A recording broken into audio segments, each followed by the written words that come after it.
Hi, kids. Today we are going to hear the story of Jonah, a man who one day got really mad. It all started when God asked him to go to Nineveh to deliver a message to all the people that were misbehaving. So Jonah packed his bags, got onto his ship, but instead of going to Nineveh, he chose to escape from God to a place called Tarshish. Then God sent a big storm that moved the ship from one side to the other. Jonah realized it was because of him that the boat was about to sink. So he asked the sailors to throw him into the sea in order to stop the storm. When the sailors threw Jonah into the sea, the storm stopped.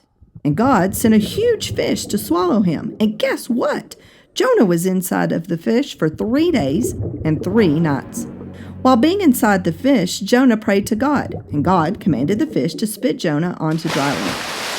Once again, God spoke to Jonah and asked him to go to Nineveh to deliver the message that he had given him. This time, Jonah obeyed and went to Nineveh to deliver God's message, a message of punishment for bad behavior.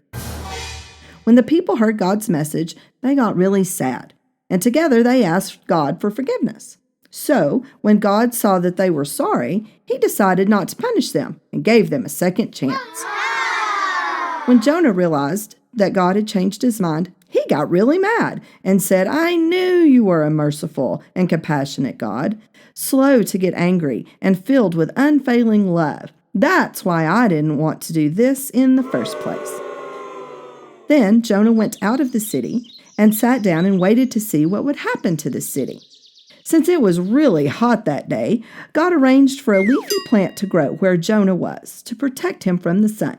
Jonah was happy and thankful for that plant.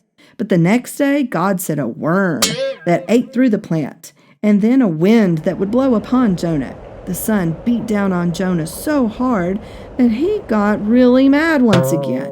But God told him, "You feel sorry about the plant, though you didn't do anything to put it there. I felt sorry for Nineveh also. That is why, even when I was angry at them and wanted to punish them, I chose to forgive them when they said they were sorry." With this story, God taught Jonah that even in our anger, we can choose to love and do what is right.